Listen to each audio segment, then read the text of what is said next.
Most people in the UK buy bread twice a week without realizing that the loaf on their supermarket shelf was fully baked, sliced and packaged in under 2 hours. Not 2 days, 2 hours. And to make that possible, manufacturers are quietly adding ingredients that have no place in a traditional loaf of bread. So in this video, we're going to pull back the wrapper on one of Britain's most purchased grocery items. We'll show you exactly what to look for on a bread label, explain the industrial process that changed British bread forever, and then rank the 4 best bread brands you can actually buy in UK supermarkets right now in 2026. From the everyday reliable options all the way up to the ones worth spending a little extra on.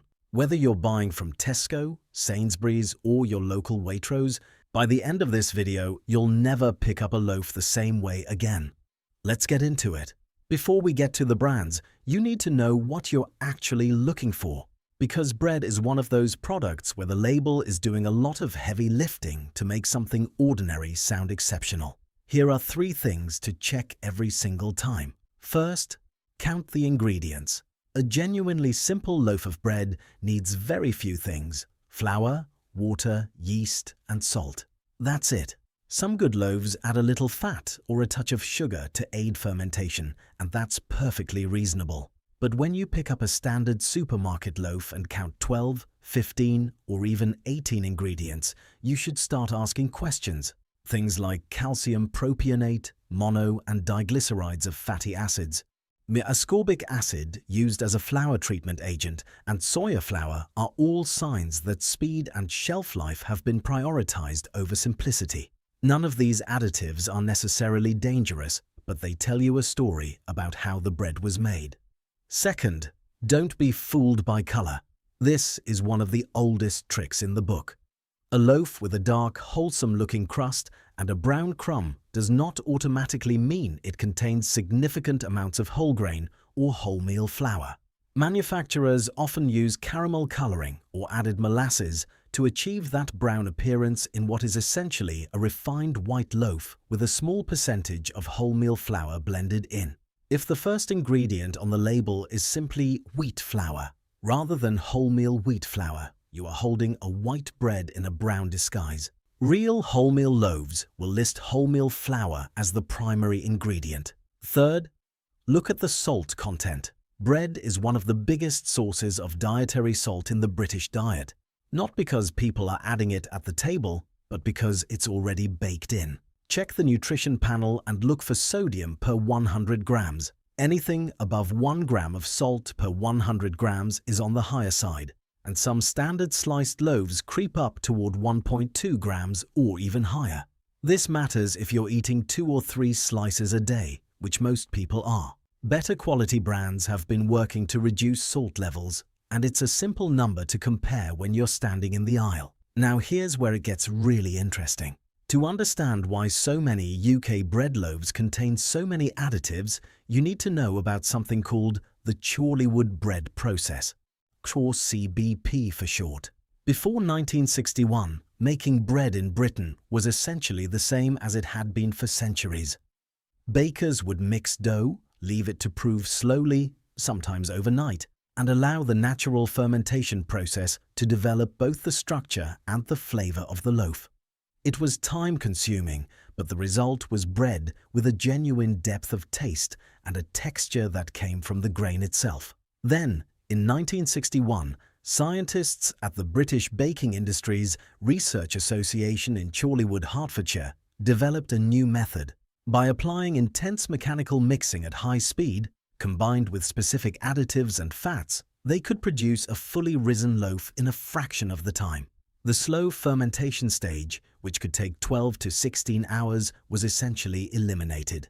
A loaf could now go from raw ingredients to wrapped product in under 3 hours. The benefits for the industry were obvious: lower costs, higher output, longer shelf life, and a softer, bouncier texture that British consumers actually came to prefer. Today, it's estimated that around 80% of all bread sold in the UK is made using the Chorleywood process, or a close variation of it. It's not a secret, it's simply become the industry standard. The trade-off, though, is that the rapid process requires more additives to mimic what slow fermentation would naturally achieve, and it often uses lower protein British wheat that wouldn't hold together well under traditional methods. The result is a soft, affordable loaf that lasts for days on the shelf, but one that has very little in common with traditionally baked bread beyond its basic shape. So with all of that in mind, where do the major UK brands actually stand? Here are 4 worth knowing about. Warburton's Toasty White is the UK's best-selling loaf, and for good reason. It does exactly what it promises. It's soft, consistent, affordable at around £1.40 to £1.60 for an 800-gram loaf, and available everywhere from Tesco to corner shops. The ingredient list runs to around 12 items, including emulsifiers and preservatives, which puts it firmly in Chorleywood territory. It's not trying to be artisan bread, and it doesn't pretend to be. As an everyday option, particularly for families with children, it's reliable and well made for what it is. The Hovis seed. Sensations sits in a more interesting middle ground, typically priced at around £1.80 to £2.20 depending on the retailer. The seeded variety adds genuine nutritional value through linseed, sunflower seeds and pumpkin seeds, and the wholemeal content is more substantive than in many competitors. The ingredient list is still longer than you'd find in a craft loaf, but Hovis has quietly been reducing salt levels across their range over the past few years. Available in all major supermarkets, this is a sensible step up from basic white bread for households wanting a bit more from their everyday loaf. Kingsmill 50/50 is worth including because it represents what the industry calls a compromise loaf, designed for families where some members want white bread and others want wholemeal. It genuinely does contain a blend of white and wholemeal flour, rather than using colouring to simulate the appearance, and at around £1.50 to £1.70, it offers reasonable value. The fibre content is meaningfully higher than a standard white loaf. It's not a remarkable product, but it's honest about what it is, which counts for something. Village Bakery. Organic malted loaf is where things get noticeably different. At around £2.50 to £3 from Waitrose, Ocado, or select health food retailers, this is a loaf that was produced using longer fermentation times and certified organic flour. The ingredient list is short. You're looking at 6 or 7 items rather than 15. There are no emulsifiers, no calcium propionate, and no flour treatment agents beyond what's naturally present in the grain. The texture is denser and the flavour is noticeably more complex. It won't stay soft for a week on your worktop the way a Chorleywood loaf will, but that's actually part of the point. If you want to go even further, independent bakeries across the UK are producing sourdough and long-fermented loaves that represent the original version of what bread is supposed to be. Places like E5 Bakehouse in London, Burtonay Bakery in Bath, and dozens of independent producers found at farmers' markets up and down the country are using a process that takes anywhere from 12 to 48 hours, using nothing more than flour, water, salt, and a live fermentation culture. The slow fermentation process does several things that Chorleywood simply cannot replicate. It partially breaks down the gluten structure, which many people find easier to digest. It develops a complex, slightly acidic flavour that you genuinely cannot achieve with fast-acting commercial yeast. And it produces a loaf with a proper crust, the kind that actually crackles when you cut into it. These loaves typically cost between £4 and £7, and they're not for everyone's weekly shop. But understanding that they exist and understanding why they taste different changes the way you think about the cheaper options you're comparing them to. Even buying one artisan loaf a month and using it to benchmark what bread can taste like is a useful exercise for any food-aware shopper. If you're outside of major cities, many independent bakeries now sell directly through their own websites with nationwide delivery, and an increasing number of farm shops stock quality sourdough from local producers. It's worth a quick search for what's available in your area. Right, let's make this practical. Next time you're buying bread, remember these 3 checks.